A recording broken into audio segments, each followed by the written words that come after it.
Assalamualaikum warahmatullahi wabarakatuh. Alhamdulillahi rabbil alamin. Allahumma salli ala sayyidina Muhammad wa ala ali sayyidina Muhammad. Apa kabar teman-teman semua, para pendengar video yang terbaru ini? Dimanapun teman-teman berada, mudah-mudahan selalu dalam lindungan Allah Subhanahu wa Ta'ala. Kembali lagi di channelnya saya, Fahmi Batanghari. Bagi yang berjumpa video ini, yang baru menemukan video ini, silakan untuk subscribe, like, komen, dan share. Karena dalam tolong menolong dalam kebaikan itu adalah bernilai pahala. Wa ta'awanu 'alal birri wat taqwa. Jangan kita tolong menolong dalam keburukan. Oke teman-teman semua, pada pagi hari ini alhamdulillah saya masih sempat untuk membuat video pendek. Pada kali ini saya ingin mengajak teman-teman semua, khususnya bagi teman-teman yang mendengarkan video yang terbaru ini, kalau kita seandainya pergi jauh, nah tentu harus banyak persiapan, bekal. Contohnya kalau kita ingin pergi seperti ini ya, seperti orang yang mendaki gunung. Tentunya mereka itu kalau sudah di atas gunung itu banyak, tentunya tidak ada orang yang jualan ini, jualan itu, ya kan? Baik jualan senter itu nggak ada. Tapi nggak tahu juga. Saya belum pernah mendaki gunung. Seumpama begitulah. Karena itu hutan. Nah, kalau kita ingin pergi jauh atau mendaki gunung, tentunya kita harus banyak perlengkapan atau persiapan. Nah, begitu pula pada diri kita, tentu harus banyak persiapan untuk menghadapi kematian. Nah, apa bekalnya? Yakni bekalnya kita di akhirat nanti, yaitu amal ibadah kita. Dan orang yang masuk surga itu pun bukan juga karena amal kita, tapi atas rahmat Allah Subhanahu wa Ta'ala. Akan tetapi pintu surga itu banyak, namanya juga macam-macam. Salah satunya ada pintunya babus sholah. Kalau orang yang rajin sholat, ini pintunya. Babuz zakat, kalau orang yang rajin zakat, nama surganya itu lewat pintu zakat. Ada babus saumnya, kalau orang yang rajin puasa, lewat pintu ini. Ada, kalau surga itu ada 8, dan kalau neraka itu ada 7. Nah, pilihlah mau masuk pintu yang mana. Wallahu na'udzubillah min zalik, kalau kita masuk neraka, apalagi kalau kita pilih lewat pintu yang mana itu, na'udzubillah min zalik. Mudah-mudahan kita semua dimasukkan ke dalam surganya Allah Subhanahu wa Ta'ala. Sederhana saja pada pagi hari ini, saya cuman ingin mengobrol, bahasanya itu mengobrol sedikit demi sedikit mengajak kepada teman-teman semua, kalau di rumah kita itu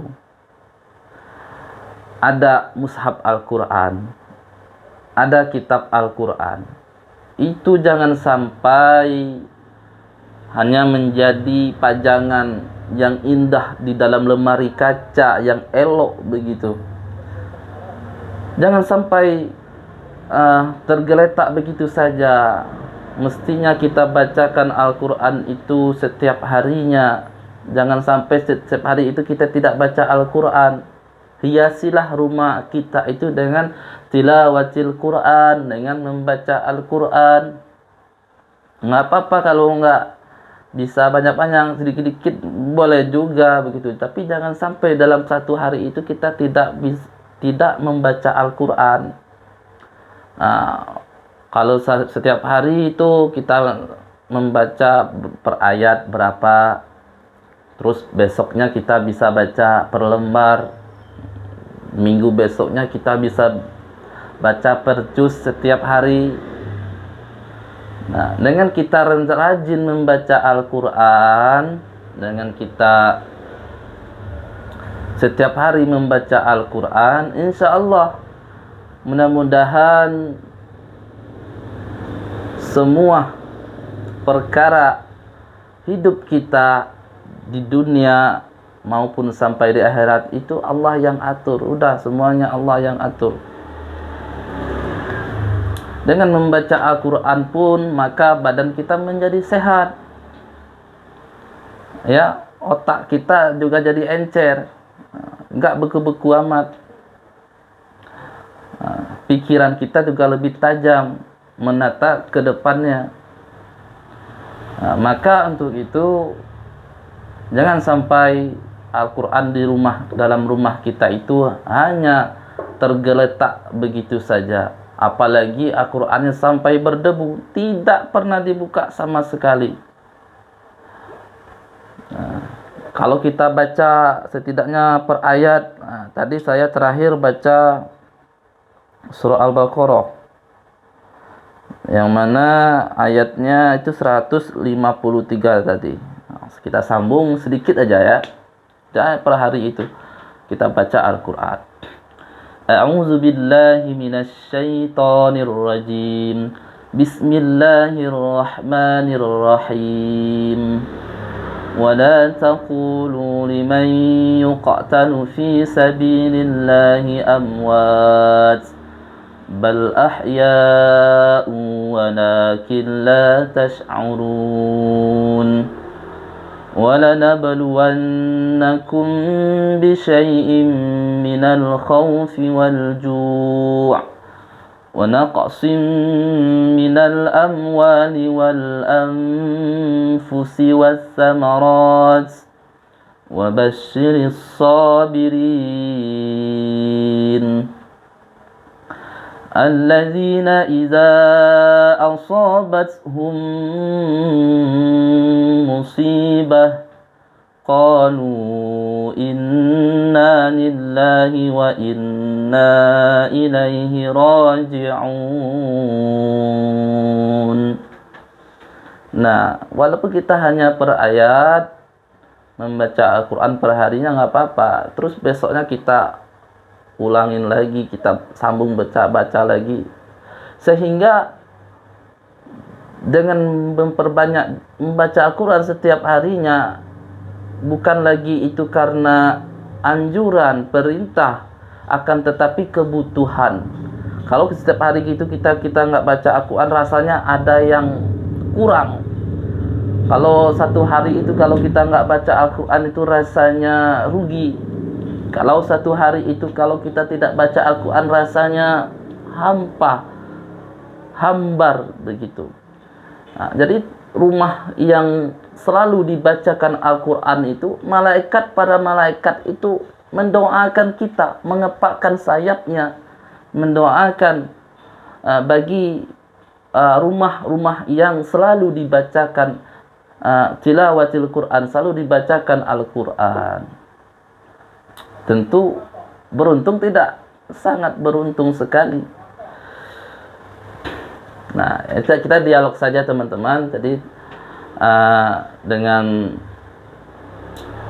banyak membaca Al-Quran, maka hati pun akan tenang. Ala bizikrillahi tatma'innul qulub. Nah, dengan memperbanyak mengingat Allah, maka hati pun akan tenang. Jangan ingat dunia terus, ingat fulus terus. Ingat dunia terus. Boleh kita bekerja, bukan boleh lagi, bahkan diwajibkan atas kita itu untuk mencari rezeki yang halal. Silakan, nggak masalah kita bekerja di luar sana, bekerja sama orang Cina, sama orang kafir, nggak masalah, selagi kerja kita itu adalah kerjaan yang halal. Dalam mencari rezeki yang halal itu wajib pula hukumnya. Lalu bagaimana caranya kita bekerja itu bernilai ibadah, kan begitu. Yang pertama, tuntutannya ialah yang halal. Yang kedua, tuntutannya bagaimana caranya agar menjadi nilai akhirat. Kita bekerja jangan sampai melalaikan kita di dalam beribadah kepada Allah Subhanahu wa taala. Tentu ibadah itu sangat luas sekali. Jangan kita ukur itu ibadah kita salat saja, puasa saja, zakat saja. Tidak. Sangat luas sekali ibadah itu.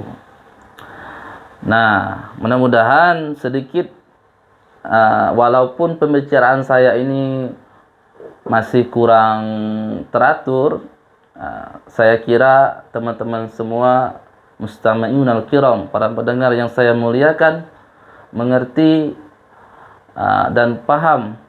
Bagi kita sekiranya yang belum bisa baca Al-Quran, kita nggak bisa baca Al-Quran nih, kita cari guru. Kalau kita sibuk, ya kan, banyak pekerjaan ini dan itu, kita panggil gurunya ke rumah kita. Kita panggil gurunya ke rumah kita, kita belajar Al-Quran. Jadi walaupun kita tidak bisa baca Quran, kita harus belajar. Karena apa? Bukan harus, wajib belajar. Thalabul ilmi faridatun ala kulli muslimin wa muslimatin. Menuntut ilmu itu diwajibkan atas Islam laki-laki dan Islam perempuan. Jadi wajib hukumnya. Nah, yang namanya wajib itu dikerjakan berpahala, kalau ditinggalkan berdosa. Nah, jadi kalau bagi kita yang belum bisa baca Al-Quran, yuk kita belajar Al-Quran. Kalau seandainya bacaannya masih terbata-bata, bacaannya masih kurang lancar, nggak apa-apa. Dan itu pun insya Allah bernilai ibadah di hadapan Allah Subhanahu wa taala. Kita luruskan niatnya saja. Oke teman-teman, sekian dulu pagi ini. Mungkin pembahasannya terlalu panjang, takutnya kurang nyambung. Mudah-mudahan teman-teman semua sudah paham. Wassalamualaikum warahmatullahi wabarakatuh.